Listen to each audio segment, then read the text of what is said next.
everybody. It's Rob Benedict. And I'm the man who does the podcast with Rob Benedict, and I go by the name assigned to me at birth, and that is Richard Spade Jr. That's right. And we're talking about Season 3, Episode 2, The Kids Are All Right. Yeah, no, they're better than all right, Rob. They're really, really, really good. Actually, they're really, really, really creepy. Yeah, sure as Sheboygan, Wisconsin They're actually are. not all right. They're not all right at all. No, they're all weird. Hey, before we get into this summary, remember to follow the podcast on Spotify or Apple. Right, and man. follow it on Twitter. And follow it on Instagram at SPN Then and Now. It's a bummer we don't have a Patreon. We should get one of those. We do. What?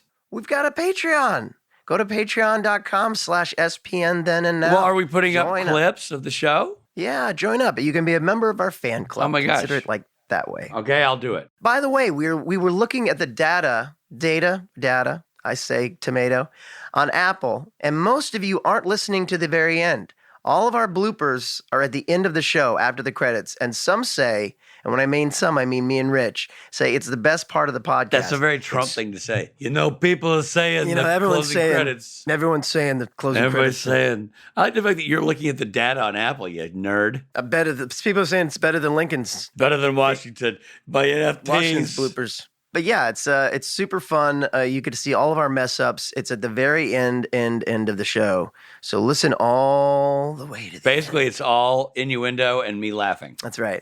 And a couple of F-bombs. Yes. All right, let's get into it. Yep. The kids are all right. The brothers hear about a grisly death in Cicero. Oh, no, a grizzly bear? Was it a grizzly bear? We don't know yet. So a grizzly bear died in Cicero, Indiana. That's right. In the end. Where a man died by falling on a power saw. Which is impossible. Ah. Ugh, it's the worst. gross. However, Dean has an ulterior motive. An old flame of his, Lisa Braden, lives there. And since he's a horn dog on a mission, he wants to go. She once gave him, he says, the quote, bendiest weekend of his life over 8 years ago. I got to tell you something. Dean needs to keep it in his denims. You know what I'm saying? Yeah, he's just on the loose. Keep it in your Levi's, son. Oh, man. Just a horn dog. There's so much jealousy when you say that. Like, I say it like a guy, it's a cautionary tale, and Dean's making bad decisions, and you're like, man, what I wouldn't give. I mean, I can just hear it in your voice. That's true. Guilty. Dean drops Sam off at the motel and heads to Lisa's house to possibly reconnect. When he arrives, Lisa's having a birthday party for her 8-year-old son. Okay, how creepy is it that, hey, we had a crazy sexual night 8 years ago. Without warning, I'm here. We doing this? That's also creepy. And then, hey, there's a birthday party for a kid here. I'm staying. Yeah, right? I'll stick around. So she's having a birthday party for her 8-year-old son, Ben, and Dean does the math, and he's suspicious if Ben might be his actual son, especially after observing some striking similarities to himself. He likes AC/DC, cars, and playing with, quote, chicks. 2 women admire Dean from a distance. So, in other words, young Dean is also cancelable for several reasons. Yes, exactly. No, and also, you got to love how they dress that kid just like Dean. It's great. It was pretty funny. Lisa talks to another mom about how her daughter, Katie, just doesn't seem right. Dean shows up after the mom leaves and tries to ask if he is Ben's father. Lisa denies it, and they watch Katie and her mom awkwardly interact in the yard. Right. Meanwhile, Sam sits in a diner when the mysterious woman who helped them battle the 7 deadly sins suddenly shows up. She knows a lot about who Sam is, such as his abilities and surviving the showdown with the other people with special powers. She tells him to look into all the deaths of Mary's friends. Mary meaning Mary Winchester. His mom, yeah. Finally, she tells them there is a job in town before she leaves. Suddenly, Dean calls. There have been a number of strange deaths in the suburban neighborhood, so she's right. There is a job. Sam investigates the scene where the man died from falling on the power saw. He notices red markings by the window. A little girl is giving him an eerie stare through the window, and the mom has a strange bite mark on the back of her neck. At the park, Dean helps Ben confront a bully. This upsets Lisa, but earns Dean the trust of Ben. Creepy kids stare at Dean as Ben and Lisa leave. Wait a minute. So when Sam goes to the house where the guy died in the power saw, wouldn't that be the same? Is that not the main woman we watched the whole time and her little creepy girl that wants ice cream all the time? Well, first of all, they're divorced, right? So that was his house. It was different. Oh, right. And so he's remarried.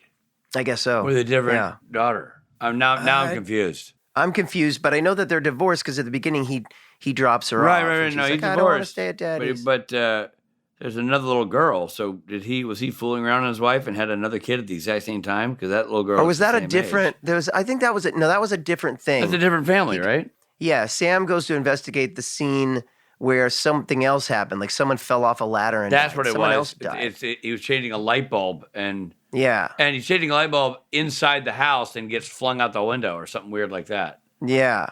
And then he sees blood on the house. Yeah. But it turns out it's not blood. Right. That's what it is. Okay, thanks. I'm glad we figured that out.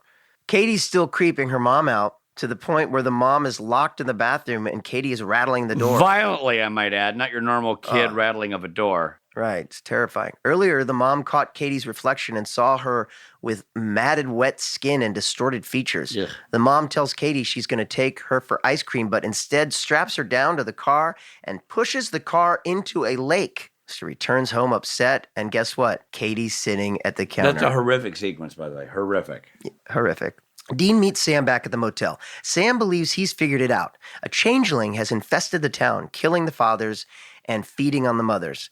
Dean insists they go check on Ben, but by the time they get there, he's already a creepy kid. Sam sees the same red marks and realizes it's one of the houses still under construction. The brothers find the house. All the children are being, how he discovers is the red marks are dirt, the red dirt from the house under construction. Oh, is that right? Yeah. Oh. It's not blood, it's dirt. I thought it was blood. I think it's red dirt. Okay. So we realize when one of the houses under construction. So the brothers find the house. All the children are being held captive inside. And Sam and Dean fight the changeling, burn it with a makeshift flamethrower, killing it. Sam returns Ben to Lisa. He explains the changelings and his job. She reminds Dean that Ben isn't his son, but she tells Ben wouldn't be alive if it wasn't for Dean. Back at the motel room, Sam is again speaking with the mystery woman. Sam says that everyone who has known Mary seems to have been wiped off the face of the earth. She reveals that she is a demon, but she wants to help Sam figure it out and also help save Dean. Why? Intriguing ending to that that episode. Very. And I see a light. I see a light that says maybe Dean doesn't die at the end of this season. You don't think? Maybe there's a world, now go with me, but maybe there's a world where Dean makes it all the way through season 15. You think? Or at least halfway. I don't think so, buddy. I think that's wishful thinking, but, okay. Well, we'll just have to wait and see. Creepy kid, through the roof, all the creepy kids in this episode. Thoughts, Richard Speight? I got to be honest with you. I loved this episode. I thought the creepy factor with the kids was unbelievable. I thought the drama, the fact that moms were freaked out by their own kids, the actresses were playing such great, intense turmoil with that. The opening teaser scene was as gross and as grisly as I've ever seen. Oh, really? It's super gross. And I just thought that the main little girl was awesome. The main little girl's mom was awesome. And her having to put the kid in the car and roll it into the water was brutal to watch. And the actress did such a good job. And the effect on the little kids when you figured out what they were, and you got a flash of them with that round suck face mouth with all the fangs. I just thought it was really one of the legitimately scarier episodes I've ever seen. I thought it was great. And like I think you mentioned, we've done a creepy kid count occasionally. Well, we just blew that number out of the water. Every kid in this thing is a creepy kid. Yeah. No, it's really great, and the acting is really great. The moms are both all the guest stars are great. I mean, Katie Cassidy's great, and Cindy is great, and then the mom of the disturbed little girl is terrific. Right. She spends the whole episode in pain and anguish. And it really also funny stuff with Dean and the kid. It's great. So I'm giving this. I'm gonna dive in with my official review, Robbie. You can put this in the archives, and you go type it in ink because this is for real. This is sticking. Okay. I'm giving this episode a full Soldier Boy beard. Soldier Boy coming out of the cryogenic chamber. The crazy beard that Jensen Ackles really grew for the show, The Boys, as Soldier Boy. I'm going full Soldier Boy for this episode. You're doing Jensen Ackles' actual beard from the beginning of his turn on the show The Boys as Soldier Boy. Correct. Coming out of the chamber, ready to be freed and unleashed on planet Earth as we know it. Soldier Boy and that crazy-ass beard of his. So I'm going full beard. Wow. Soldier Boy beard. I really enjoyed the episode a lot, too. I thought it was really creepy. And honestly, it's one of those episodes where I was honestly into it, kind of lost in it, for 45 minutes. And so I'm going to give it the Jensen Ackles beard that he always has at the end of the summer before he starts shooting. When we were on Supernatural, the boys would stop shaving and they'd grow a beard out in the summer. So right before we start shooting, he'd come. Now, when Jensen Ackles when normal people grow a beard, when Richard Speight grows a beard and he doesn't shave, it's a bit ratty, right? You gotta get in there with a shaver and really clean it up. Jensen Ackles just has the ability to grow the perfect beard. It trims itself. And it smells like heaven. Well, I haven't been close enough to get a whiff. But hey, what about no? What is Jared? Does Jared end up growing a big beard for the off season? I'm trying to remember. Jared too grows a great facial hair, but his doesn't get as long. His winds up looking sort of like a really cool, nice and neat. Sort of just unshaven look. He must be secretly trimming, is what we're saying. Either that or he can control it with his mind. One of those choices is obvious, and the other one is he's shaving. Yeah. Okay. All right. I'll go with that. So, wow, Jensen got a lot of Ackles props in this review. Hey, next time we give a review, let's do it based on Jared's haircuts. That's what we could do. Too many choices. You know what I mean? All right. There you go. Which basically, to simplify this whole thing, I think you just got two full beards, right? I mean, is that fair to say? Yeah. Two full beards. Yeah, we just really, different really analogies here, but definitely two full beards from the review. Yeah. All right. You know what's funny? When we first started doing the beards, we both had full beards. But now, you've got a healthy mustache. Thank you. And I don't have anything. No, you got nothing. Bald as a cue ball. That's how long we've been doing this. Yeah. We don't even look the same anymore. We've grown up, Rich. Changed. All right, that was awesome. Now, Robbie, it's a shame no interview for this episode, so let's go ahead and sign off and say goodbye to everybody. Not true. What? Not true. We've got director Phil Sgriccia. What? In fact, here it is right now.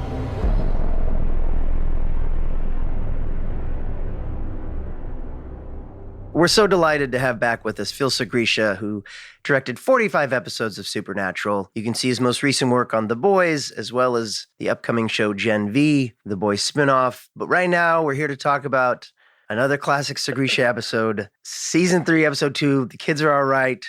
Phil Sgriccia, how are you, buddy? Good. Thanks for having me back, guys. It's always fun. Dude, let's just get right into the fact that this is a creepy ass episode of television. Man, I mean, when we started, really, as I got my own children running around the house while I'm watching it, I'm like, man, I hope they're all my children and that I have been raising Daddy, changelings. Daddy, play with me.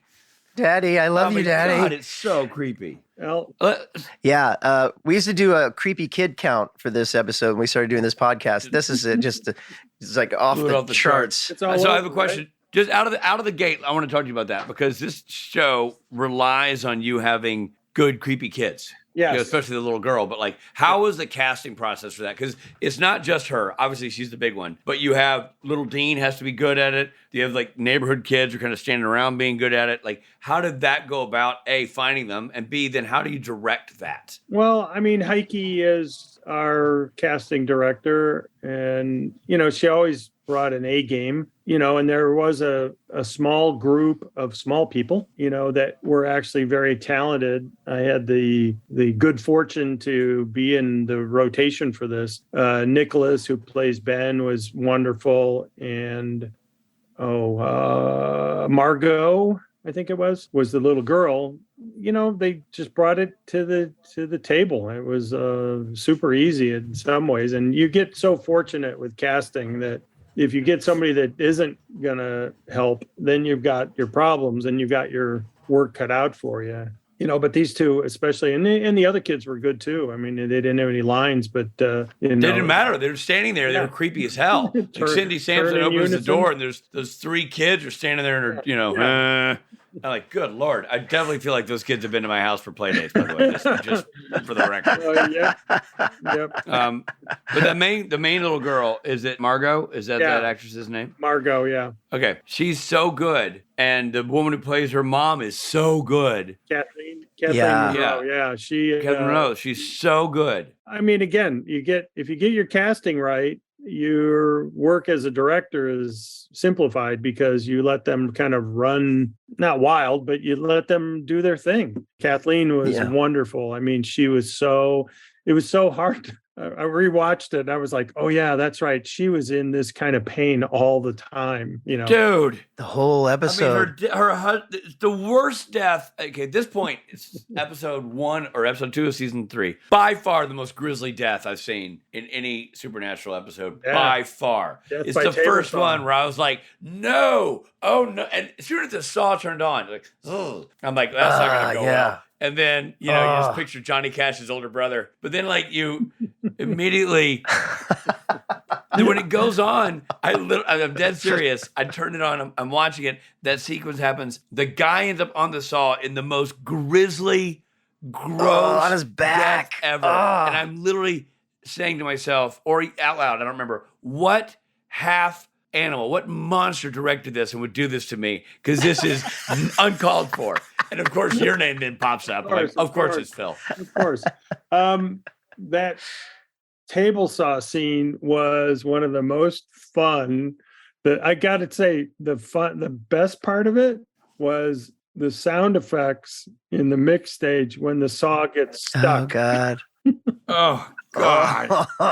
He gets stuck on his back and his rib cage or whatever. He just and he just goes. I think it was, it's one of those things that you just go, this can't happen and it won't happen. And the guy's an idiot. And, you're telling the guy the whole time, just walk out, just let it run, go into the kitchen. You'll be okay. Yeah, exactly. Yeah. But no.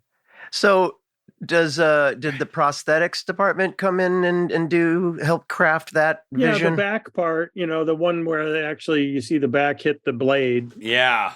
That was, a thing, and it had a ton of blood come in. And then we built a prosthetic that would burst open on the guy's chest, and he just lay there. And then, blood in the mouth and all that. But, there's a lot of it is sold in the sound effects. Yeah, it's sold in a lot of things. Yeah, pretty horrible, though, I gotta say. I have a beef with the police force of Cicero, Indiana, where they literally left that crime unsolved. Who ended up with their back on a table saw? Like, wouldn't that immediately be, we need to lock down this town and figure out what's going on? Like, nope, I guess Dave just tripped. Yeah, but there was no there was no footprints, there was no fingerprints, he just slipped on his back. Just happened, Rich. It just happened. Your Honor, I object. Just go with it, Rich. I want to talk about Little Dean because I thought that was really funny. Creating a Little Dean, was that fun to do? And was there anything that Jensen was like, hey, I think it'd be funny if he did, and this is something I do. No, he can do, or was that just all scripted? Was more asking Nicholas to watch Jensen. I said, well, just watch what he does and how he walks. And, we purposely dressed him in a very Dean-looking outfit with ears and whatnot. And the the eating the cake, looking at the mom and looking at the daughter. There was more. We did a bunch more. And it just didn't make the cut. Yeah, we did other stuff. It was, I forget what we just had a bunch of little runner things that were like similar things, like the way he was talking to the little girl was like very expressive, like Dean would do. And so it was quite fun to play that, and Jensen plays it so right, perfectly, especially when he's like starting to put the math together and he's like 8 years. This was 8 years ago. Oh, that's funny. And then when he goes in and asks her and he's like, no, I'm not asking. Is he? It's also when he turns and when he starts to figure it out and he turns and goes into the trash can, he's like clank. He's suddenly not smooth at all. Yep. Yeah, he's been really funny this season so far. Jensen can be such a funny. He really does comedy well. Yep. Now let's go back to Kathleen Monroe. You talk about the state of drama. You watch that actress who did an amazing job, and you do think, poor actress, now you have to be in a state of absolute disarray for the entire show. But that scene of her sending her daughter into the drink is awful. Even though or you think that the little girl's a monster because of the rear view mirror shot, which, by the way, is the only time in watching any of these episodes I've ever paused, gone in to find JC, interrupt her. I'm like, I need you to watch this because nothing creeps JC out more than creepy kids, right? And like creepy baby dolls and stuff. And I'm like, check this out. And she watched it, and then it, that's that kid with the In the mirror? hole in the foul. Yeah. And she's me like, why did you do this to me? Why I can't unsee that. I'm like, I just want you to know what I'm doing for work. And Phil did it to me. So now he's done it to you. I'm going to spread the love. But how do you sit, like, what a tough scene. I guess I don't have a question. I'm just saying it's a tough scene for the mom to then. I want to know if you really sunk that car. Yeah, we did. Yeah, that was real. And then did you have a chain on it and pull it out? Was in it. No. What? Up to a point she was. There is a whole section of cables and track actually that got erased. There you go. I gave up a secret. Damn it. We really did sink the car. It was really, she did all that you saw, that action is real. It's just, we had to be able to pull it back out. But we did all the close-ups of the girl with the car actually sliding down the ramp, not into the water, all that. Because the fun part with those scenes is the slower you make it, the more hard it is to watch. I know. Oh, man. It's awful. And the poor mom. For the listeners at home, Richard's got his head cradled in his hands. It's an awful sequence, man. You feel that actress sold it because she was so torn apart. She knew she was kill doing this the wrong little girl. She knew she was doing the wrong thing, but she had to do it. Right. Yeah. A fat lot of good it did her. But yeah. Hey, and releasing the brake, and the little kid wanted ice cream, and she sends the kid into the drink. She had to get her ice cream. Well, fortunately, she comes back home and the kid's right there. You know, and you can't help but think about, like, at that time in the news, moms were drowning their kids. I mean, there was like a period of time where like, a couple of big news stories where moms were doing crazy crap like that. Yeah. And you're like, oh God, what a crazy situation. It was just brutal. And then how'd you do the shot? Was it an effects plate shot? Whatever, like we're on the girl, and then the water comes over. Oh yeah, like, that was that one we did with Ivan and the VFX gang. We did it. We knew we were gonna do one. We couldn't actually have the young lady in the car with it going underwater, so we put a dummy in there for parts of it. But all the close-ups, we said, all right, let's go to this far and let it go. And part of that was up on dry land. We just rolled the car because we were in so tight. We didn't have to actually do it by the into the river. So are you able to, when you do something like that, just from the physics of it, is the car aimed downhill to give that sort of feeling that it's going away from you, or is that a camera angle? It was actually a boat ramp that she drove down. So it actually gave you the angle. And it was a little boat yard in the river down south of town there, and I don't know, south of the airport somewhere, I think it was. But it was already kind of built in, and it allowed for a nice slow drop into the water with the bubbles and all that coming up, and the lights going, the red lights underwater and all that, because we wanted it to go all the way down and have her watch it. So it's totally gone. But Kathleen. Yeah, it looks very real. The water envelops it. It worked out pretty good. Yeah, I think overall. Just hold that thought. We're coming right back.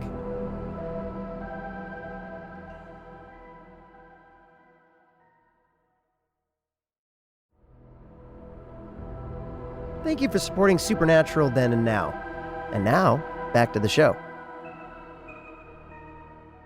You bring Lisa back a few times in future episodes. Was that always the plan? I don't know. I don't think it's ever the plan on these one-off kind of episodes. But, it was one of those things that she was such a hoot to work with. And so she was such a pro and so cool. I loved working with her. And she was game for most anything. So, I mean, it was, there's a little secret at the end there when they kiss that wasn't scripted. Which thing? At the very, very end, when she says goodbye to Dean, she walks up to him and kisses him. Yeah. That wasn't in the script. I asked her beforehand, and we did it. We did Jensen's coverage first. I said, no way. Go up and kiss him? She goes, hell yes. And I said, okay. I didn't tell Jensen it was going to happen. I just had her go up, and on his side, we shot that first, so we had his reaction in real time. I like doing that to you actor guys, give you something that you don't expect. And all the episodes we've shot together, you never did that for me. Had to kiss Jensen. Although in Phil's defense, there was one convention where he said, "Go on stage and kiss Rob." I remember him trying to. He's the bit of a matchmaker, that Phil. Well, He's a matchmaker, remember, yeah. Rich, we did the thing with you and Ruth where you were looking at each other and Yes. you started doing the Having the thoughts. mind thoughts. Yes. That Yeah. was so funny. That wasn't scripted, Not at all. In fact, not only was it not scripted, you barely gave us a heads up because I guess Yeah. you wanted it Well, really off the cuff. It's part of the fun is to play on a tightrope a little bit, isn't it? And I think you ended up using a fair amount of that stuff yeah, too. we did. But the kiss for Cindy was a total let's see what happens. And Jensen, after he stayed right with it, and then at the very end, after cut, he goes, "So I guess we're using that take." So yeah, that's awesome. That kiss wasn't planned, wasn't scripted. And so you'd never have a reverse on him after that? Yeah, we do. I thought you said you'd already shot his coverage. When she comes up and kisses him, and then we cut to his side for the back of it. That's his that's his reaction. That's his. They did that first. Shot first, and then we did her side. Here's a question. In your head, how do changelings work? Does the mother clone the children she captures? The sort of the evil mother? The woman that was the real estate person. Yeah. She is like the queen bee, I guess. And yeah. Basically she goes in and gets the kid, steals the kid, creates the changeling to send back so mom doesn't and then the changelings feed off of the moms until they're no longer needed. Wow. So far this was all a fairly new, I don't know, hive. I don't know what you call them. But the gander. Yeah, maybe gaggle, flock, pod. We can go on. But we found it very fortuitous that the construction that was going on in that neighborhood is actually was some of the real construction that we got to go in, and then we built part of that for the fight scene with the kids in the basement with the cages and. Yeah. And I, having watched a lot of your work, I noticed a lot of Philisms in the fight sequence where you would triple cut punches and things like that. Like that was partly Tom McQuaid, our editor, Tom McQuaid. He would flip flop stuff and double punch and just to make it. I love it. Yeah, it's fun. Explain to the audience what that means. Triple cut a punch. If you're punching across the frame and you hit somebody once, you just add another closer shot of the same punch as it comes through again. So it's almost like you're getting punched twice. Oh, wow. A little what we call hypercutting a little. You take out the backswing, right? So you only have the fist coming forward, then you cut to the next shot and the fist is coming forward again. So it heightens the violence. The violence. And the rapidity of it. Like it's like bam, bam. You just feel like it's an onslaught. Right. Yeah, wow.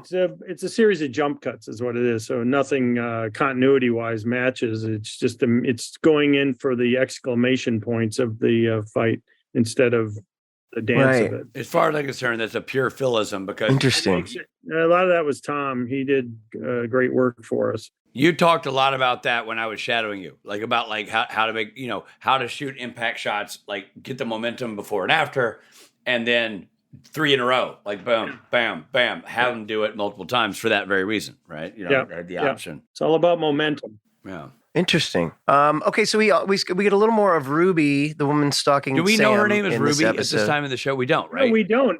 I don't think so. We don't. And this was, I think, Katie's second show. Yeah. Now, do you know, was she mapped out for season I think 3? a little bit. I think there was a little bit. This was also the writer's strike year, so it kind of, I don't know if it fell apart or if they, we only did 16 episodes instead of 22, so the stories all got compressed a bit. I think we tended to get more into a few more of the standalone kind of things, whereas the boys are being chased by the FBI still. There was that kind of thing happening. We did that with Justin Bello, and then you had other stuff like the Ghostfacers episode that was kind of a standalone thing. But I think with Katie, it was kind of like they had some sort of plan with her to get her, in multiple episodes. She wasn't going away. And I think that sets it up. It sets it up at the end of this episode, Right. Yeah. No, it's really interesting. And I really don't know what's I going to happen. I literally don't know what's going to happen here. Dean's on a year.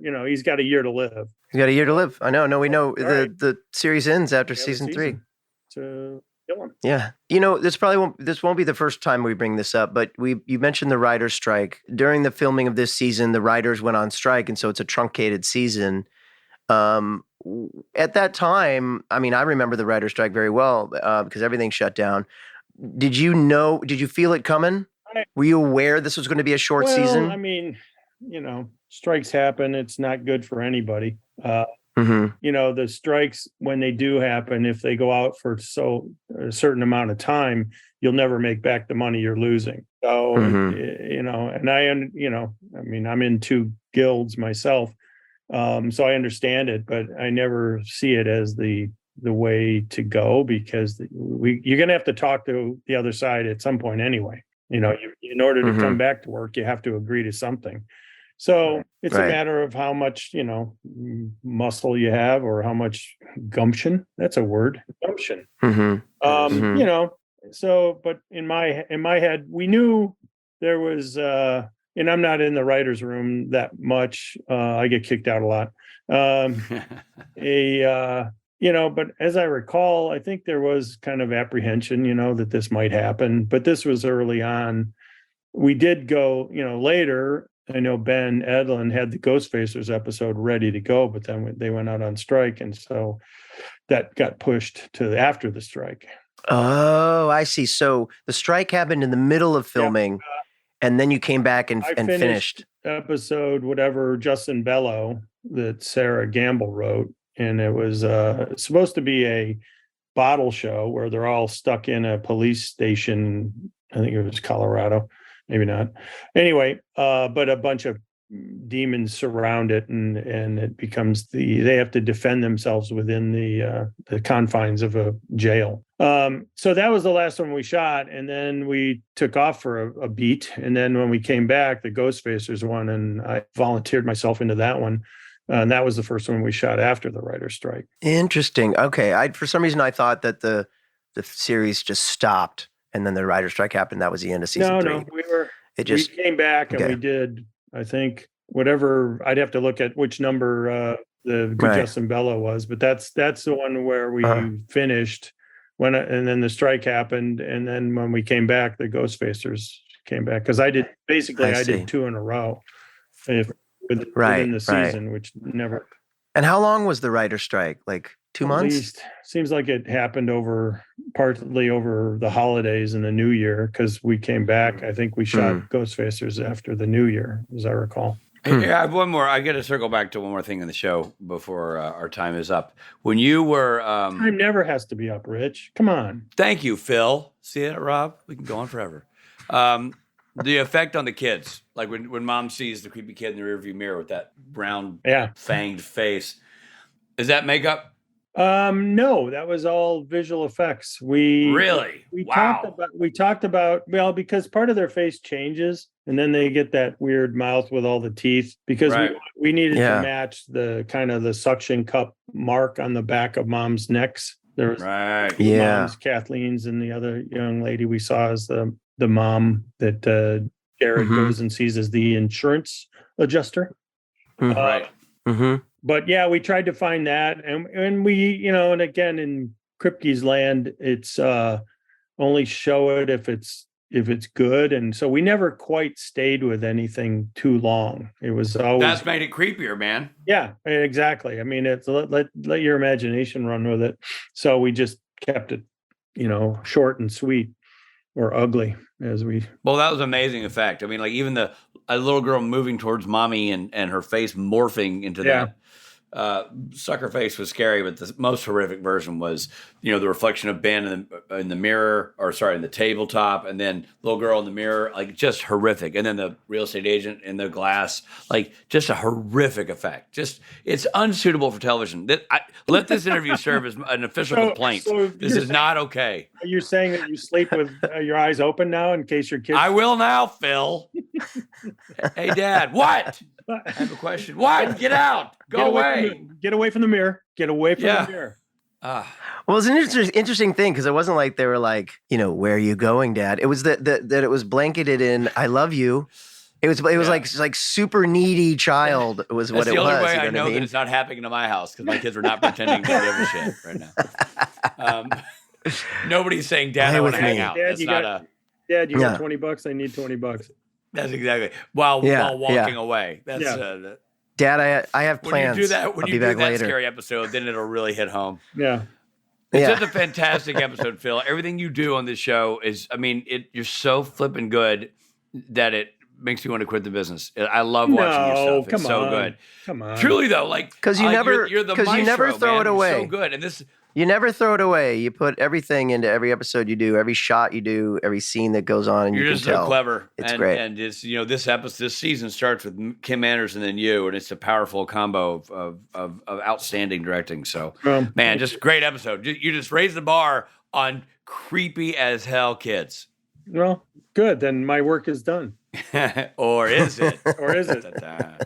My work might not be done. No. Dude, thank you so much for coming and doing these things. You're such a great interview. Hey, I really appreciate it. anytime. I'm always available unless I'm not. I was over at the Post Sound doing ADR for Winchester's, and your son sent the hello, but he wasn't. I guess he wasn't there when I was there, but he's still loving it over there, right? Yeah, he's over in the sound department at Warner Brothers. He's he's in the guild. He's a recording engineer for like all the Loop Group stuff. Looping. Awesome. Yeah, he's doing good. So that's great, man. Happy for him. Yeah, I'm glad you didn't. I'm really glad you didn't put him in the sedan and let the emergency brake go, thinking he was a changeling. He'd say, "Dad, get back in the car." Hey, this is Jeffrey Dean Morgan. We are going to take a quick break.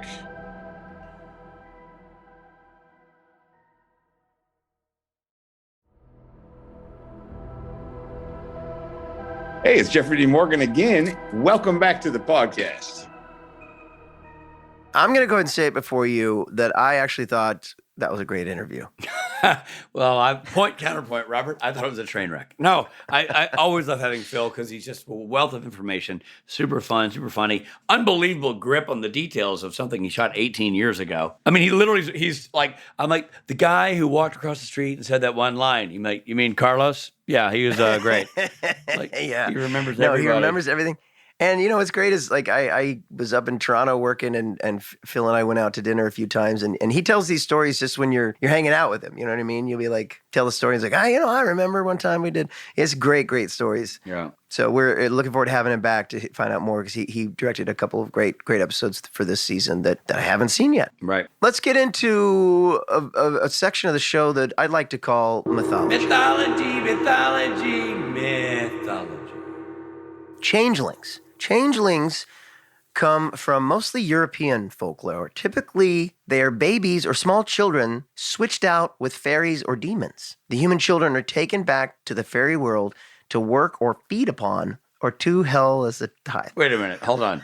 So the human children are either taken back to the fairy world to work or to be fed upon, or they're taken to hell as a tithe. There's lots of different choices there. I'll go with I'll do the work. I don't want to be a tithe in hell. I don't want to be fed upon. Hey, Satan, I owe you this little guy. Let this hold you over until next time. Or I don't want to be fed upon. No, thank you. Hard pass. Bummer for the kids. Rich, now, how would you, what would be methods of defeating a changeling? Well, just off the cuff here, I have a couple of ideas. One, I would beat the false baby.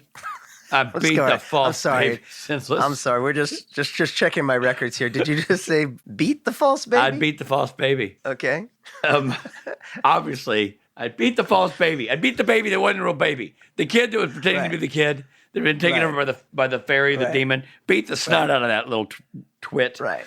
And then that would bring the fairies out to rescue it. Yeah. Maybe the demons too. And then they would return, maybe, if you're lucky, the human child to say, quit beating our fairy or demon baby. Take your own baby and beat your own baby. But the joke is on them because you don't actually beat your own baby. I'm saying? See what I'm saying? Yeah. You don't really beat your own baby. You're pretending to be a guy who beats babies, and you beat up their baby, who's a synth baby, a pseudo baby. And in some communities, it's illegal to do that in public.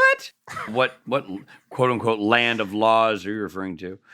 But here's another idea I have. So I'm just spitballing here. Okay. You just threaten the violence on the baby, like with, I don't know, you have an iron sitting around. Do you iron your clothes or anything made of iron? Anything. Okay, You're literally gonna knock the skull off the baby, and then the demons or the fairies show up and go, whoa, whoa, whoa, whoa, whoa! You're unhinged, bro. We're taking our false baby out of here and give you back your own baby that you can beat senseless. And then you go, ha ha! I'm not gonna beat my own baby. That was a ruse, and you fell for it, fairies or demons. If the aggression's a little much, if you don't like where I'm going to that, here's a softer approach. Get the baby to tell you its real name by scaring it. You know, it's waddling around the corner, and you go, "Boo! Tell me your real name, baby." I don't understand. I don't either. You're like, "Boo, boo," and he's like, "Larry." And you go, "Aha! I knew you weren't my son, Chuck." So you get it to reveal its Chuck. name or age by startling it. Boo, 13. I mean, well, you know, every time you startle me, I'm like, Rich Page Jr. Oh, hey, Rob. Yeah, I don't know. That's a weird one.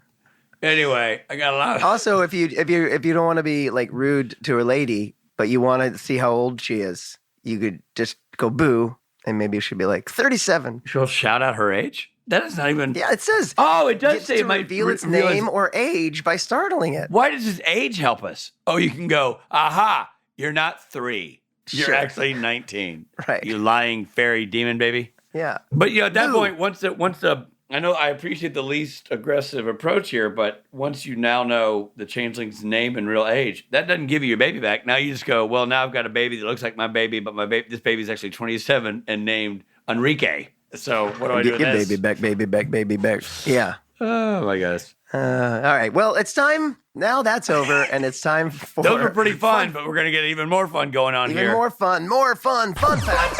Fun facts. The title of the episode comes from an album and a song by The Who. I don't mind, but I got with my girl. He with my girl. That's right. And there's Rich covering the song by The Who. The kids are all right. When Sam is researching Mary's friends, he asks about Robert Campbell, who died on July 19th, 2001. July 19th is Jared Padalecki's birthday. What? Yeah, exactly. 2001 is the number of times Jared has tried to get us fired. Yeah, but his birthday is July 19th. And I know you know that. And I also know that. So any fans who think we don't know our buddies' birthdays are liars. That's right. Ben, the name of Dean's speculated son in this episode, is also the name of a character played by Jensen Ackles in season 1 of Dark Angel. Oh, what a quinky dink. Yeah. Katie's mom is shown reading The Historian by Elizabeth Kostrova. This 2005 novel is a retelling of Dracula. Interesting. Dracul Nosferatu, which in Spanish means our Ferratu. See, you learn a lot. It does. Listen to this Just saying. podcast. It does. For our Espanol amigos. That's right. Well, those were certainly fun facts, and this was certainly a great episode of the podcast. Great episode of Supernatural. It's such a good episode. It's a creepy show. Well done, Phil Sgriccia, on creeping the daylights out of everybody, and great job by the cast. Kathleen Monroe, Cindy Sampson, man, just great actresses. A lot of them, they just crushed it. Yeah. All right. This episode of Supernatural features Jared Padalecki as Sam Winchester and Jensen Ackles as Dean Winchester. Guest stars include the fantastically talented Cindy Sampson, the woman who knocked it out of the park, Kathleen Monroe, Nicholas Elia, and Katie Cassidy. The Kids Are All Right was written by Sarah Gamble and directed by Phil Sgriccia. Editing by Tom McQuaid, music by Jay Gruska. Executive produced by Eric Kripke and Robert Singer. The original broadcast of this episode featured the following songs. Nothing. You don't get nothing, people. Put a little more work into it, and we'll tell you what songs it featured. Otherwise, sit down and shut up. You had one job. You couldn't do it, people listening. God, I get so tired of our listeners. This episode originally aired on October 11th, 2007. October 11th, that's the date where I broke both my arms. Years ago, I broke my arms at October 11th. Good to know. Yeah. Wish I would have known that at Fun Facts. Yeah. This episode of Supernatural Then and Now was hosted and executive produced by Richard Spade Jr. and Rob Bennett. Produced by Stephen Hine, written by Stephen Hine and Haida Holscher.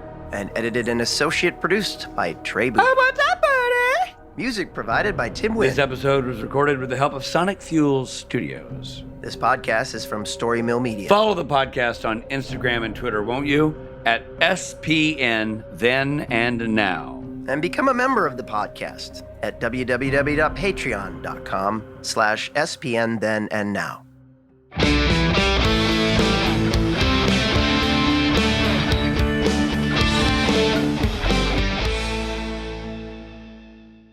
Well, are you ready to talk about episode 2, season 3? Which one was that? Beat the false baby? I'd beat the false baby. Okay. Obviously, that means masturbate. No, what I mean is, I think I lost Rob. I've got a gardener outside my window. What, gardening the sunset? I mean, there's what do you garden out of that image? Katie's Mon, which is short for Monday, I assume. Monday. I think it's probably Katie's supposed to be Monday. Mom. This episode of Supernatural features Jared Padalecki as Win. Wow. I'm so tired. As Win Samchester? Oh, man. Story Mill Media.